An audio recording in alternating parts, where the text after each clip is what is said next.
everyone, welcome to Ecoholics. In this video, we are going to study about the investment multiplier and we'll also be studying about its working mechanism. So, let's get started. Now, investment multiplier. So, this concept of investment multiplier was given by Keynes. And this is very important topic from examination perspective. Now, coming on to definition, what is our definition for investment multiplier?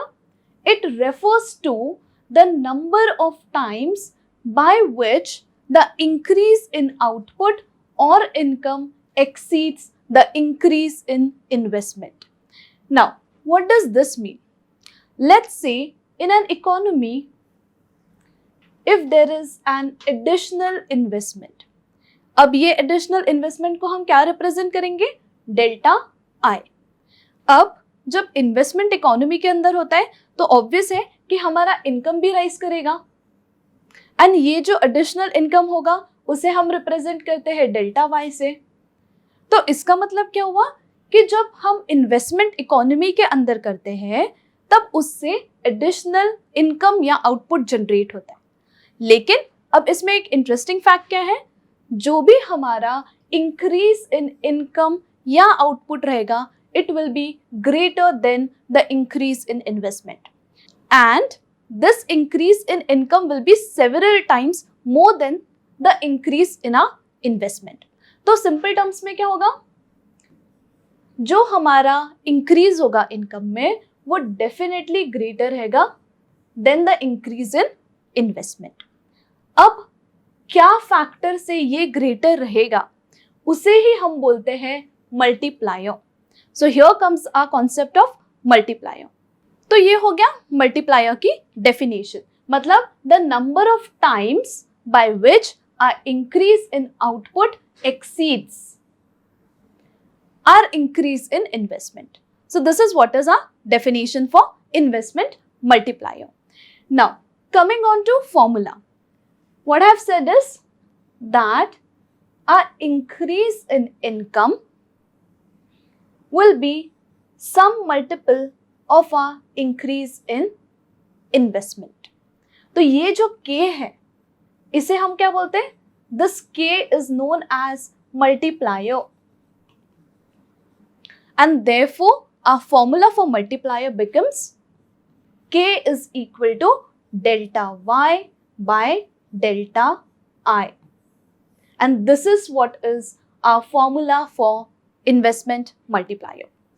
Now coming on to next, now let's look at an example to understand the working of our multiplier. अब इसका working mechanism कैसा है ये हम देखेंगे इस वाले slide पे. Now let's say हमारा गवर्नमेंट एक्सपेंडिचर हो रहा है. अब ये गवर्नमेंट एक्सपेंडिचर हो रहा है किस लिए? रोड्स बनाने के लिए. लेट्स से नाउ ये रोड्स बनाने के लिए हमें लोगों को एम्प्लॉय करना पड़ेगा, मतलब इकोनॉमी के अंदर एम्प्लॉयमेंट होगा. अब जब लोग एम्प्लॉयड होंगे तो ऑब्वियस है कि हमारे अब जब लोग एम्प्लॉयड होंगे तो ऑब्वियसली उन्हें इनकम मिलेगी, राइट? सो इनकम मिलेगी उन्हें. अब जब उन्हें इनकम मिलेगी तो they are going to spend this income in buying goods and services. ठीक है, तो अब गुड्स एंड सर्विसेज पे स्पेंड कर रहे हैं, मतलब ये कंज्यूम कर रहे हैं. ठीक है, जैसे फूड हो गया, क्लोथ्स हो गए, etcetera.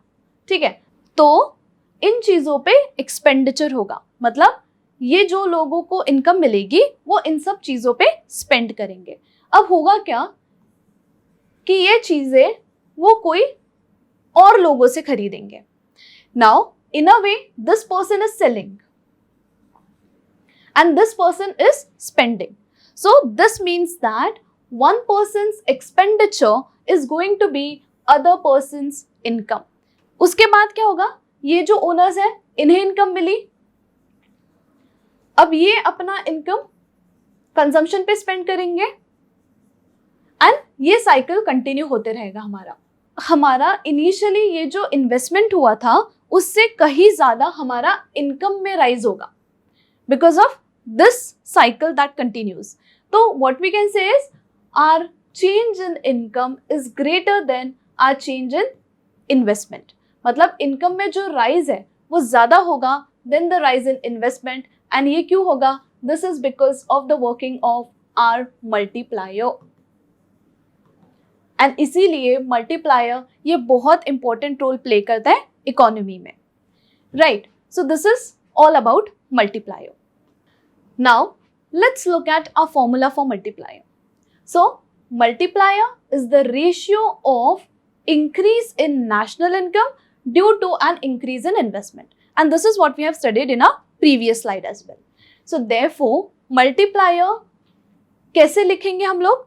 Multiplier will be represented as delta y by delta I, where delta y is a increase in national income due to an increase in investment. Now this increase in investment will be represented by delta I, and due to this increase in investment there will be increase in income which will be represented by delta y, and therefore our formula for multiplier is delta y by delta I. Now this is one of the most important topic, multiplier and MPC. Now let's just understand what our MPC was. So we have learned about MPC in our previous videos. So MPC is equal to delta C by delta Y. What does this mean?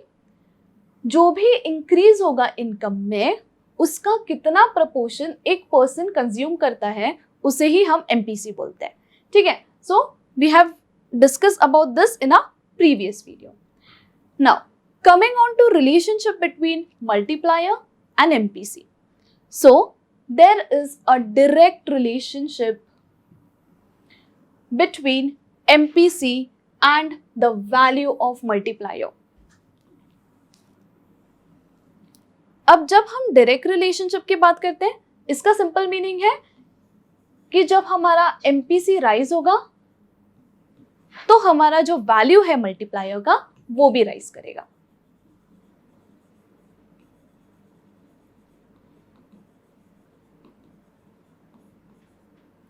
So higher the value of MPC, higher will be the value of a multiplier. Now we are going to derive this relationship mathematically as well. But before that, let's understand why is it so. अब ऐसा क्यों होता है economy में? क्योंकि जब हमने invest किया इकोनॉमी में, ठीक है, तो लेट्स से जब हमारा इन्वेस्टमेंट राइज कर रहा है तो लोगों का इनकम राइज करेगा. अब जब इनकम राइज करेगा तो वो कंजम्पशन पे स्पेंड करेंगे. क्यों कंजम्पशन पे स्पेंड करेंगे? Because we have learn that y is equal to c plus s. So whatever is our income that we receive we either consume or we save. तो जब income rise होगा तो consumption भी rise होगा, लेकिन इस increased income का कितना प्रपोर्शन वो कंज्यूम करेगा वो किसके ऊपर डिपेंड करेगा? वो MPC के ऊपर डिपेंड करेगा. एंड हमारा जो मल्टीप्लायर है वो इस MPC के ऊपर डिपेंड करेगा. So this is what is our relationship between MPC and value of multiplier, and we are also going to derive it mathematically. Now coming on to value of multiplier. So we have a first case that is higher MPC. So MPC is delta C by delta y. अब जब higher MPC की बात करते हैं इसका मतलब ये है कि जो भी इंक्रीज्ड इनकम है उसका लार्जर प्रपोर्शन लोग कंज्यूम कर रहे हैं. So they are consuming larger proportion of the increased income. So in our previous example what we have seen is one person's expenditure is other person's income. तो इसीलिए जब जितना ज़्यादा वो कंज्यूम करेगा, जितना ज़्यादा उसका कंजम्पशन रहेगा इंक्रीज्ड इनकम का, उतने ज़्यादा टाइम्स हमारा इनकम मल्टीप्लाई होगा. एंड इसी के वजह से higher the MPC the value of multiplier will be more or higher. And इसी के वजह से we can see we have a direct relationship. तो हमने देखा था कि हमारा direct relationship है, right? Now coming on to case 2. Case 2 क्या है? Lower MPC. Now lower MPC मतलब क्या? हमें पता है again one person's expenditure is another person's income. तो इसीलिए जब एक पर्सन अपने इंक्रीज्ड इनकम का लेस प्रपोर्शन, जब वो लेस प्रपोर्शन कंज्यूम करता है, एंड इसीलिए इस केस में क्या होगा कि लोअर एमपीसी है and lower will be a value of multiplier. So what we have seen is there is a direct relationship between MPC and value of multiplier. So higher the MPC, higher will be a value of multiplier. Now coming on to our relationship between multiplier and MPC, we are going to derive a mathematical relationship between them.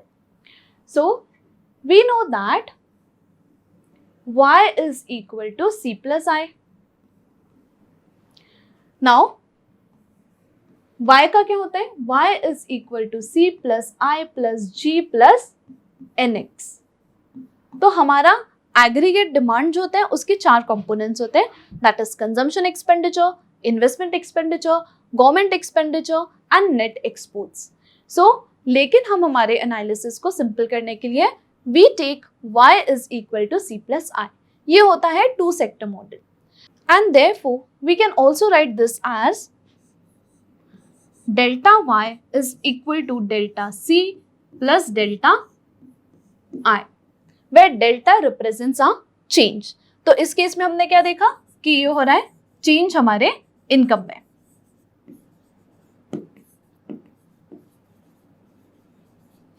Now dividing this entire equation by delta y, what do we get?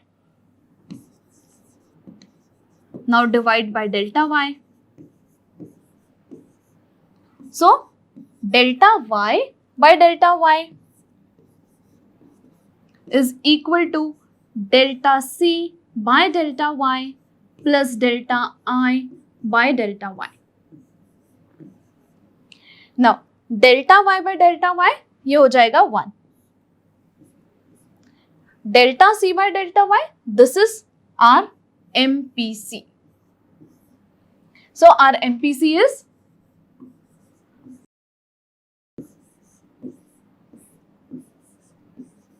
delta c by delta y is a MPC. Now what is our delta I by delta y? अभी हमने पढ़ा कि जो हमारा multiplier है, multiplier का value कैसे determine करते हैं? It is delta y by delta i. And हमारी इक्वेशन में क्या है? Delta i bye delta y.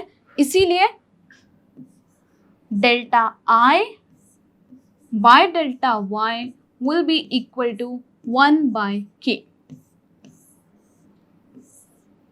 So substituting this, what do we get? MPC plus 1 by k. So what do we get?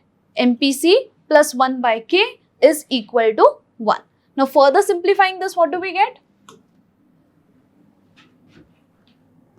1 is equal to MPC plus 1 by k. Now simplifying this, what do we get? 1 minus MPC is equal to 1 by k, and therefore k will be equal to 1 upon 1 minus MPC. A very important relationship between our multiplier and MPC. So memorize this. So ये हो गया हमारा formula multiplier का in terms of MPC. Now coming on to next, multiplier in terms of MPS. MPS क्या हो गया? Marginal propensity to save. तो MPS कैसे लिखते हैं हम लोग? MPS is equal to delta S by delta Y. Now, in our previous videos, we have derived a very important relationship between MPC and MPS. So, MPC plus MPS is equal to 1. And therefore, what do we get is MPS will be equal to 1 minus MPC. अब हमने इस slide में क्या देखा था कि K is equal to 1 upon 1 minus MPC.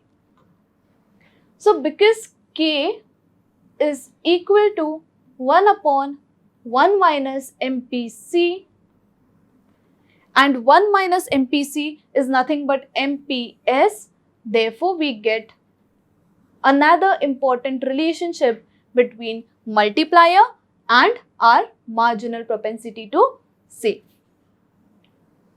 तो total हमें 3 formulas मिले. So our first formula was K, that is multiplier, is equal to delta Y by delta I. This was our first formula. दूसरा formula हमने क्या देखा? K is equal to 1 upon 1 minus MPC, and because 1 minus MPC is equal to MPS, therefore K is equal to 1 upon MPS. तो ये 3 important formulas memorize करने की जरूरत है, right? Coming on to maximum value of multiplier. अब हम maximum और minimum value of multiplier देखेंगे. Now, it states that the maximum value of multiplier is infinity.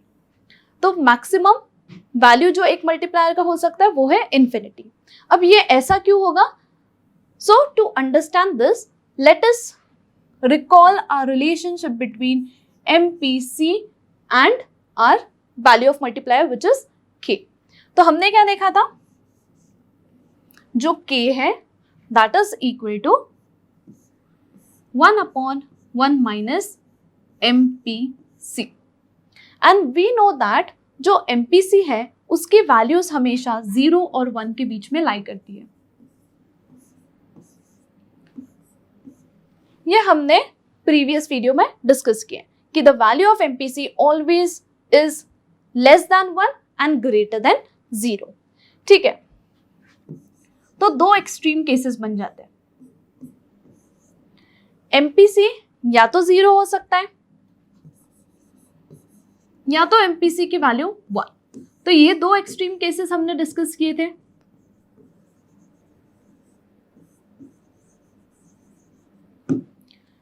अब ये 2 एक्सट्रीम केसेस में से यहां पे कौन सा एप्लीकेबल है? So let's say when MPC is equal to 1, तो इस केस में क्या होता है? MPC इज इक्वल टू 1 होता है. ठीक है. Now when MPC is equal to 1, तब होता क्या है इकोनॉमी में? MPC का फॉर्मूला होता है delta C by delta Y. ठीक है, तो ये हो गया हमारा MPC. अब इसकी वैल्यू जब 1 होती है तो इससे हमें क्या रिलेशनशिप मिलता है कि delta C is equal to delta Y. इसे हम कैसे इंटरप्रेट करते हैं कि जितना भी इंक्रीज हमारे इनकम में हुआ है उतना सारा के सारा कंज्यूम हो गया. तो इससे और एक रिलेशनशिप मिलता है कि जो सेविंग्स है वो इस केस में 0 होती है, क्योंकि इंक्रीज्ड इनकम का जितना भी प्रोपोर्शन है वो सारा के सारा कंज्यूम हो रहा है एंड इसीलिए हमारे सेविंग्स 0 हो जाते हैं. ठीक है, तो अब जब हमारी वैल्यू MPC की 1 होती है तो इस केस में क्या होगा? हमारा मल्टीप्लायर का वैल्यू क्या आ जाएगा? A value of multiplier will be 1 by 0, which is equal to infinity. So therefore our maximum value of multiplier is infinity, क्योंकि when MPC is 1, our K will be equal to infinity. मतलब economy में कोई savings नहीं हो रहे, सारा के सारा इनकम जो है वो कंजम्पशन पे स्पेंड हो रहा है, एंड जितना ज्यादा कंजम्पशन होगा उतना ज़्यादा इनकम होगा एंड उतना ज़्यादा वैल्यू ऑफ हमारा मल्टीप्लायर रहेगा. Now let's look at a other case. Minimum value of multiplier. अब minimum value of multiplier is 1. अब ये ऐसे क्यों होगा? नाउ हमारे दो केसेस होते हैं एमपीसी के एक्सट्रीम वाले.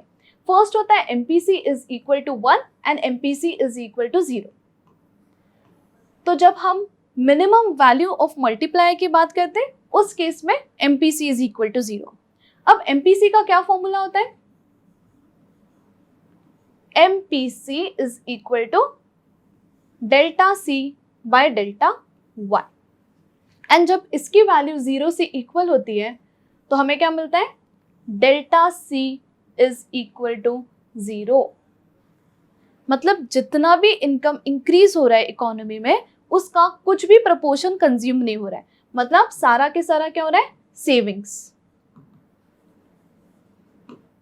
ठीक है, तो उस केस में एमपीसी की वैल्यू 0 होती है. नाउ जब हम मिनिमम वैल्यू की बात करते हैं मल्टीप्लायर की तो हमने देखा था कि our value of multiplier is equal to 1/1 minus MPC. अब इस केस में क्या होगा? हमारा जो MPC है उसका वैल्यू रहेगा 0.